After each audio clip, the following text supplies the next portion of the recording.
देखिए आज एक नया पाठ शुरू करते हैं। दो चरों वाले रैखिक समीकरण युग्म, pair of linear equation into variables. देखिए चर क्या होता है, अचर क्या होता है। चर उसे कहते हैं जिसका मान परिवर्तित हो सकता और जिसका मान परिवर्तित नहीं हो सकता उसको हम अचर कहते हैं। अच्छा, जैसे मान लो कोई संख्या है 5 है, 6 है, 7 है, ये सब अचर है। तो अगर हम 4 अंकगणितीय संक्रियाओं प्लस माइनस धन ऋण का चिन्ह गुणे का चिन्ह और ये भाग, इन चारों अंकगणितीय संक्रियाओं के द्वारा अगर हम चर और अचर का एक संयोजन बनाते हैं तो उस संयोजन को कहते हैं व्यंजक, एक्सप्रेशन कहते हैं। जैसे ऐसे मान लो लिखा है 3x + 4 इस तरह से, या मान लो इसे लिखा हुआ है x² + 5x + 6 से। ये व्यंजक होगा, ये भी व्यंजक है, ये भी व्यंजक।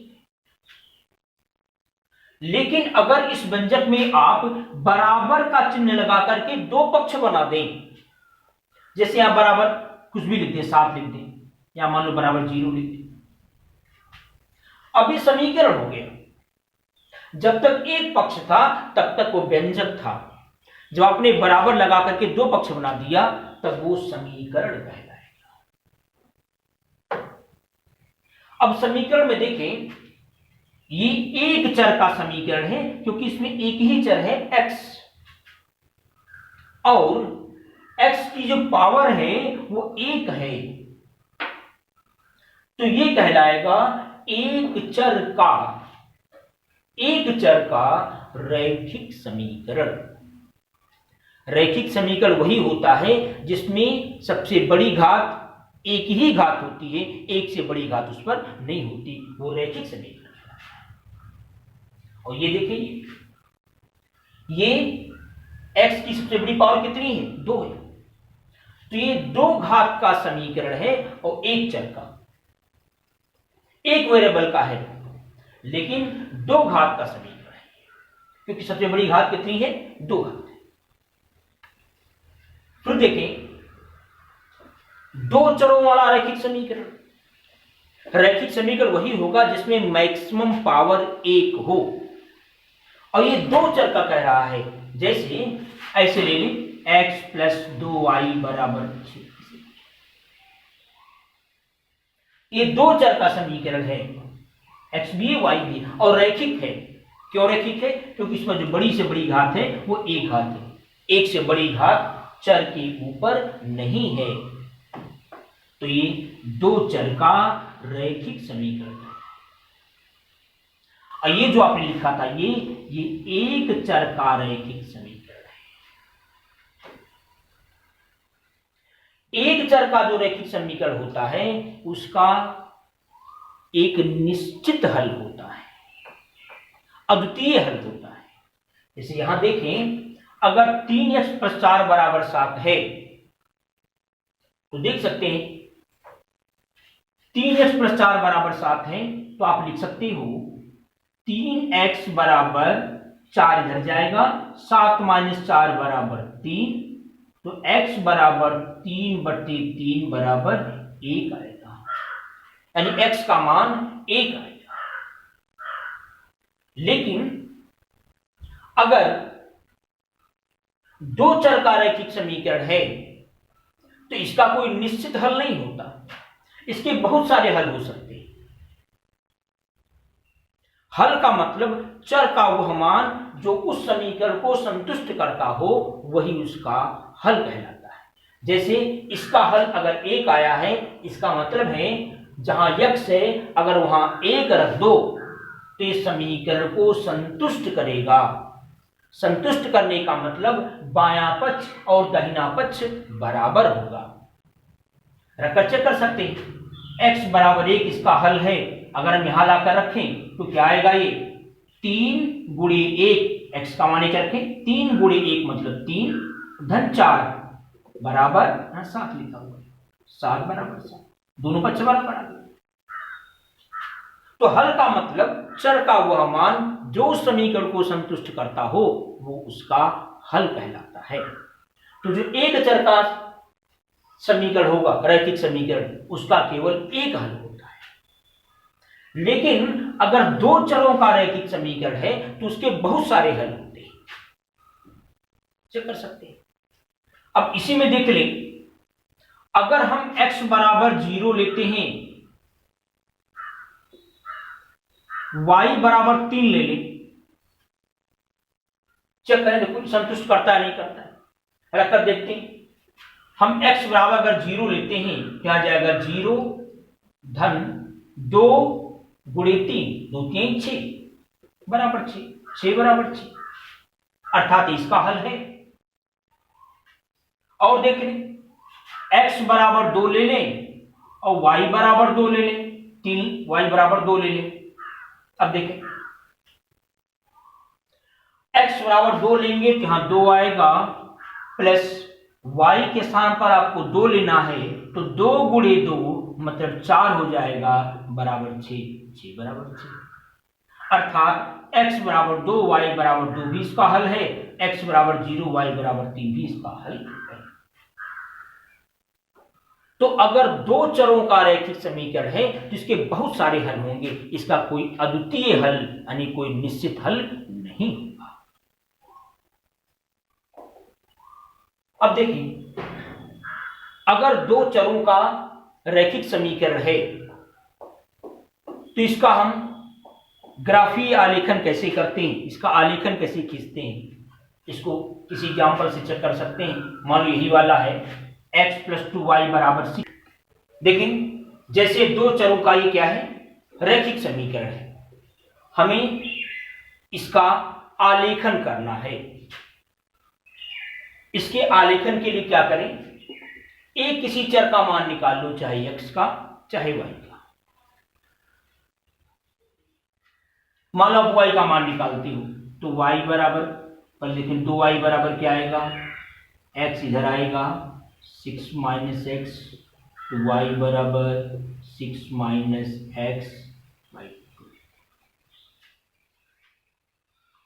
अब यहां पर आप एक ऐसे सारणी बना लें, यहां लिख दें x, यहां y, और ऐसे कम से कम 2 मान लीजिए, अधिकतम की कोई सीमा नहीं, और ऐसे मान का चुनाव करने का प्रयास करें कि जिसको रखने से ये पूर्णांक आ जाए या काटने में खींचने में आसानी हो, यदि संभव हो तो। यहां देखिए, जैसे x का मान अगर हम 0 ले लेते हैं, 0 ले लें x का मान, अगर हम x का मान यहां 0 लेते हैं तो देखिए क्या आएगा, चेक करके देखें, 6 - 0 by 2, 6 में से 0 गया 6, 6/2 का मतलब 3, यानी y का मान कितना आया, 3 आया। और x का मान 1 न लीजिए, से 1 लेंगे तो क्या आ जाएगा, 6 में से 1 गया 5, 5/2 मतलब 2.5 आएगा। आलेखन करने में थोड़ी प्रॉब्लम होगी। अगर हम x का मान 2 ले लेते हैं तो देखिए यहां पर 2 लेंगे तो 6 - 2 हो जाएगा, ये 4 आएगा, 4/2 का मतलब 2 आएगा। फिर देखें, अगर मान लो हम x का मान ले लेते हैं -2 ले लें, x का मान -2, अगर हम -2 लेंगे तो क्या आएगा, देखिए यहां पर 6 - x का मान हम -2 ले रहे हैं, -2 तो आएगा 6 + 2 हो जाएगा, माइनस माइनस प्लस, यानी हो जाएगा 8, 8/2 का मतलब 4 आएगा, ये 4 आ गया। अब इसको खींचेंगे कैसे, देखें, दो हम परस्पर लंबवत अक्ष खींच लेते हैं, जो क्षैतिज वाला है, जो हॉरिजॉन्टल है, ये इसको हॉरिजॉन्टल एक्सिस कहते हैं, क्षैतिज अक्ष कहते हैं, और ये ऊर्ध्वाधर कहलाता है, वर्टिकल कहलाता है। जहां पर ये कटता है इसको मूल बिंदु मानते हैं। इसका निर्देशांक कोऑर्डिनेट होता है 0,0। इसको मूल बिंदु कहते हैं, ओरिजिन मूल बिंदु कहते हैं। इसके दाहिनी ओर हम जाते हैं तो ये पॉजिटिव होता है, अगर इसके हम बाईं ओर जाते हैं तो ये निगेटिव होता है। ऊपर जाएंगे तो पॉजिटिव और नीचे जाएंगे तो निगेटिव। अब देखिए पहला पॉइंट क्या है, 0,3, x का मान 0, y का मान 3। x का मान 0, 0 का मतलब न इधर जाएगा ना इधर जाएगा, और y का मान 3 +3, 1 2 3, ये हो गया 0,3। दूसरा पॉइंट है 2,2, 2, x का मान कितना 2 +2, देखिए 1 2, y का मान कितना है 2, y किधर होता है ऊपर, प्लस होगा तो ऊपर, माइनस होगा तो नीचे। x का मान 2 1 2, y का मान कितना है +2, +2 का मतलब ऊपर जाएंगे, 1 2, यहां ये पॉइंट देखिए, ये पॉइंट x का मान भी 2 है 1 2, और y का मान भी 2 है 1, ये हो गया 2,2।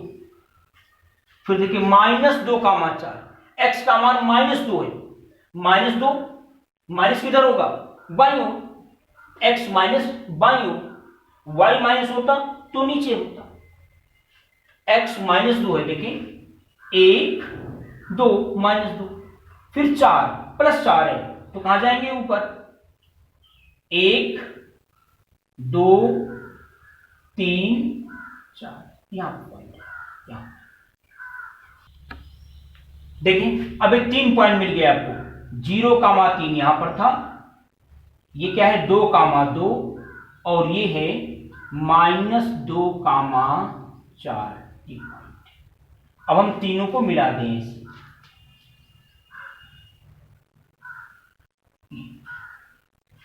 ये इसका हो गया ग्राफीय निरूपण। अब नेक्स्ट हेडिंग पर चलते हैं। अब देखिए दो चरों वाले रैखिक समीकरण युग्म का आलेखीय निरूपण, यानी ग्राफिकल रिप्रेजेंटेशन इसका करना है। जो लीनियर इक्वेशन लिया गया था 2 वेरिएबल्स का, इसका हमें ग्राफिकल रिप्रेजेंटेशन करना है, यानी आरेखीय निरूपण करना है। कैसे करते हैं? अभी मैंने आपको बताया है कि दो चरों का अगर कोई, यानी 2 वेरिएबल्स का अगर कोई इक्वेशन है तो उससे हमें एक सरल रेखा प्राप्त होती है, एक सीधी रेखा प्राप्त होती है। अगर 2 चरों वाला 2 वेरिएबल्स वाला अगर कोई इक्वेशन है तो उससे हमें क्या प्राप्त होती है, एक सीधी रेखा प्राप्त होती है। तो अगर 2 समीकरण है, जैसे मान लें एक ऐसे है 5x + 7y = 3, एक ऐसे मान लो 2x + y = 6, ऐसे 2 है। एक आपने ये खींचा, दूसरे को जब आप खींचोगे, अगर दूसरा खींचने पर ऐसे आ गया, यानी ये दोनों एक दूसरे को कहीं काट रहे हैं किसी पॉइंट पर, तो जिस पॉइंट पर ये काटेंगे वो पॉइंट इन दोनों समीकरणों का हल कहलाएगा, और एक अद्वितीय हल होगा, एक निश्चित हल होगा। इन दोनों का जब आप ग्राफ खींचते हैं, ग्राफ खींचने पर अगर दोनों एक दूसरे को काट देते हैं, कहीं इंटरसेक्ट करते हैं, तो जहां पर ये काटते हैं वो पॉइंट, जैसे मान लो ये जहां काट रहे हैं, ये मान लो 5,6 है, तो x = 5 y = 6, ये इन दोनों का हल कहलाएगा। तो अगर ये दोनों खींचने पर ये कहीं एक दूसरे को काटते हैं, तो जिस पॉइंट पर काटेंगे उस बिंदु का जो निर्देशांक होगा, कोऑर्डिनेट होगा, वही उसका हल कहलाएगा। अब फिर मान लें अगर खींचने पर ऐसे प्राप्त होता है, दो समांतर रेखाएं प्राप्त होती, समांतर है, दो समांतर रेखाएं प्राप्त होती, तो हम जानते हैं कि समांतर रेखाएं एक दूसरे को कहीं नहीं काटती। तो अगर दोनों का समीकरण दिया हुआ है, आप उसका आलेख खींचते हो और ये दोनों समांतर रेखाएं प्राप्त होती हैं, तो इसका कोई हल नहीं होगा, इन दोनों समीकरणों का कोई हल नहीं होगा। तीसरी कंडीशन क्या है? अगर मान लो दोनों रेखाएं एक दूसरे पर ओवरलैप कर जाती हैं, संपाती हो जाती हैं, दूसरे पर चढ़ जाती हैं, पहली रेखा भी यही है, दूसरी रेखा भी यही है, अगर ऐसा है तो, अगर ऐसा है तो इसका अनंत हल होगा, अनंत हल, क्योंकि असंख्य बिंदुओं पर एक दोनों एक दूसरे को काट रही हैं, तो इसका हल क्या होगा? असंख्य होगा। तो तीन कंडीशन है, किसी एक पॉइंट पर काटती है तो अद्वितीय हल होगा, दोनों अगर समांतर हैं तो कोई हल नहीं होगा, और अगर संपाती हैं, एक दूसरे पर ओवरलैप कर जाती हैं, तो अनंत हल होगा। अब देखते हैं प्रश्नमाला 3.1 का पहला सवाल। ये कहता है, आफताब अपनी पुत्री से कहता है कि 7 वर्ष पूर्व मेरी आयु तुम्हारी आयु की 7 गुनी थी। आफताब अपनी पुत्री से कहता है, इसमें आप ये मान ली, पहले माना आफताब की वर्तमान आयु बराबर x वर्ष तथा पुत्री की वर्तमान आयु बराबर y वर्ष, ये पहले मान लें। अब क्वेश्चन में कह रहा है 7 वर्ष पूर्व, जैसे आप उम्मीद एग्जाम्पल में मान लो वर्तमान में अगर आप 30 वर्ष के हैं तो 7 साल पहले कै साल के रहे होंगे?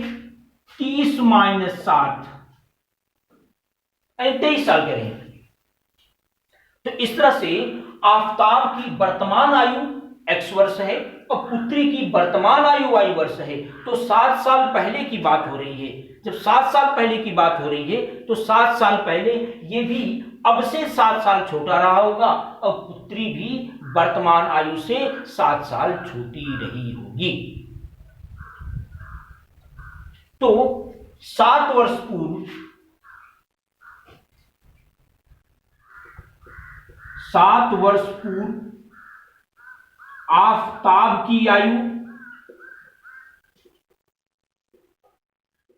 कितना रहा होगा? x - 7 वर्ष, और 7 वर्ष पूर्व पुत्री की आयु कितनी रही होगी?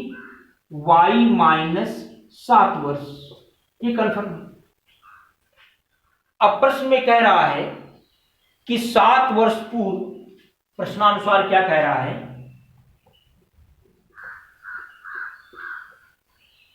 प्रश्नानुसार 7 वर्ष पूर्व मेरी आयु तुम्हारी आयु की 7 गुनी थी। 7 वर्ष पूर्व, 7 वर्ष पूर्व इसकी आयु कितनी थी? x - 7, और पुत्री की कितनी थी? y - 7। लेकिन कह रहा है कि मेरी आयु तुम्हारी आयु की 7 गुनी थी। जैसे एग्जाम्पल ले, मान लो यहां 21 लिखा हुआ है, यहां 3 लिखा हुआ है। ये देख सकते हैं कि 21 इसका 7 गुना है, 3 से 21 होता है, ये इसका 7 गुना है। तो बराबर कैसे होगा? इसमें हम 7 से क्या कर दें? गुणा कर दें।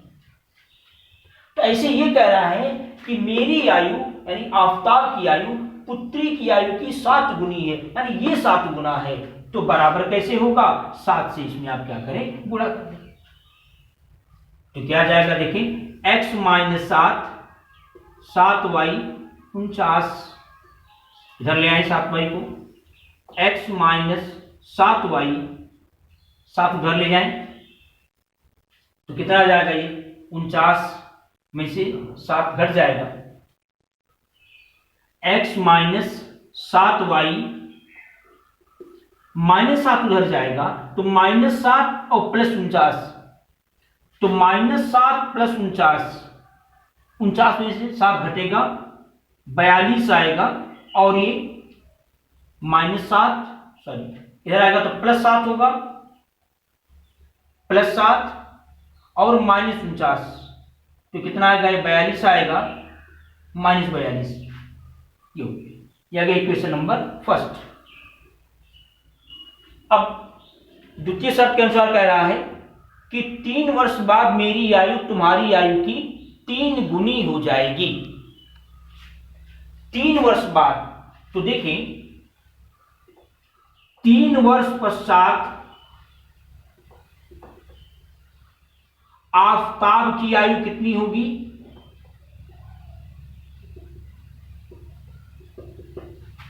आफताब की आयु हो जाएगी 3 वर्ष पश्चात। इस समय आफताब 1 साल का है, तो 3 साल के बाद कितना होगा, इसमें x जुड़ जाएगा, x प्लस 3 वर्ष। तो इसमें अगर आप 10 साल के हैं तो 3 साल बाद के साल के होंगे, 10 प्लस 3 यानी 13 साल। इसी तरह से 3 वर्ष पश्चात पुत्री की आयु हो जाएगी y प्लस 3 वर्ष। अब ये कह रहा है कि 3 साल बाद मैं तुम्हारी आयु का 3 गुना हो जाऊंगा। इसका मतलब है x प्लस 3 ये आफताब की आयु है, y प्लस 3 ये पुत्री की आयु है, और ये इसका 3 गुना हो जाएगा, ये 3 गुना होगा, तो बराबर कैसे होगा, इसमें 3 से तो क्या आएगा देखिए, x प्लस 3, यहां देखिए कितना आएगा, 3y प्लस 9, 3y इधर ले आए, x माइनस 3y 3 इधर ले जाएं, तो 9 में से 3 गया, कितना हो जाएगा, 6। ये क्वेश्चन नंबर सेकंड हो गया। अब देखिए, अब हम पहले वाले समीकरण के लिए ग्राफ खींचेंगे, फिर दूसरे वाले के लिए ग्राफ खींचेंगे। तो देखें, समीकरण 1 से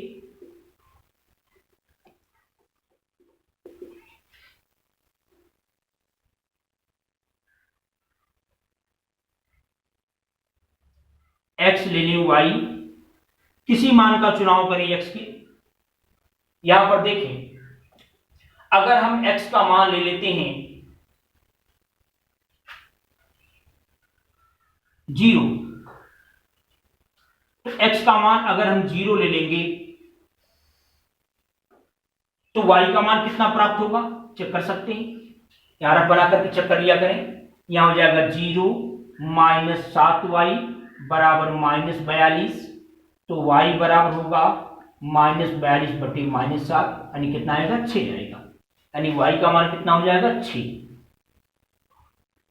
एक और कोई वैल्यू ले लें, मान लो अगर हम x का मान ले लेते हैं 14, अगर हम x का मान या 7 ले लें, x का मान अगर हम 7 ले लें तो क्या आएगा देखें, 7 माइनस 7y बराबर -42, 7 उधर जाएगा, -7y, 7 उधर जाएगा तो -7 हो जाएगा, तो कितना आ जाएगा, 49 हो जाएगा, -49, तो y बराबर हो जाएगा 7, -49 बटे -7, यानी कितना आएगा, 7 आएगा। तो अगर हम x का मान ले लेते हैं, कितना, x का मान हमने लिया 7, तो y का मान कितना आ जा रहा है, 49। ये हो गया समीकरण 1 से।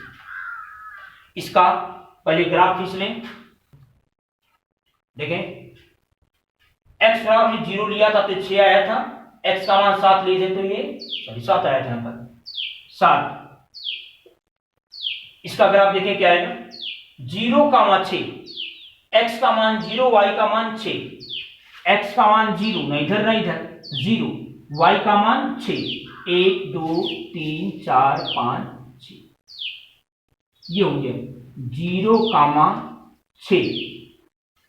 फिर क्या है 7,7, 7,7 का मतलब इधर 7 जाएगा, 1 2 3 4 5 6 7, ये 7 है, ये 1 2 3 4 5 6 7, 7,7 यहां आएगा लगभग इसी तरह, ये दोनों पॉइंट प्राप्त हुए 7,7।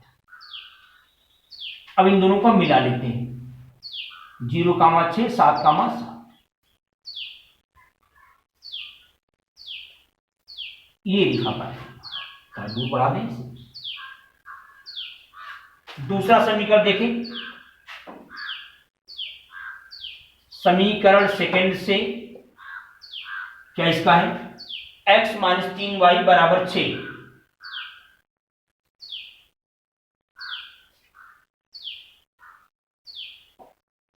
एक्स वाई,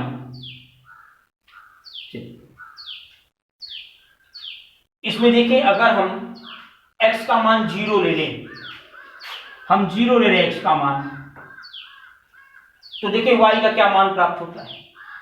अगर हम x का मान 0 लेते हैं तो 0 माइनस 3y बराबर 6, तो y बराबर होगा 6 बटे माइनस 3, यानी कितना आएगा -2।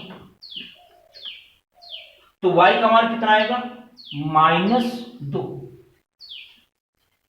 फिर अब की बार हम मान लो y का मान 0 ले लेते हैं, y का मान 0 ले लें।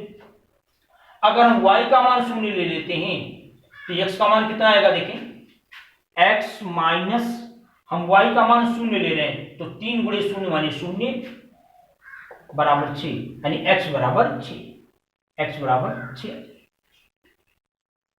अब देखें 0, x का मान 0, y का मान -2, x का मान 0, y का मान -2, 1 2, ये हो गया 0, -2। दूसरा है 6,0, 6, 1 2 3 4 5 6, 6,0, 0 का मतलब न ऊपर जाएगा ना नीचे जाएगा। अगर y का मान 0 है इसका मतलब न ऊपर जाएगा ना नीचे जाएगा, तो ये हो गया 6,0, ये पॉइंट, इसको मिला लें,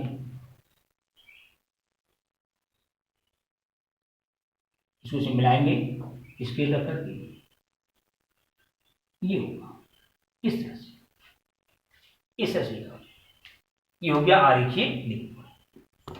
देखिए ये दोनों रेखाएं समांतर नहीं है, इसका मतलब कहीं आकर आगे जाकर काटेंगे, और जिस बिंदु पर काटेंगे वही बिंदु का निर्देशांक इसका हल कहलाएगा। परंतु इस क्वेश्चन में केवल निरूपण का, आरेखीय निरूपण, तो आप केवल ऐसे बनाकर छोड़ देंगे, लेकिन अगर हल पूछता तो हम इसको आगे बढ़ाते, जहां पर काटता वही पॉइंट इन दोनों समीकरणों का हल कहलाता। अब नेक्स्ट वीडियो में इसके आगे का क्वेश्चंस देखेंगे।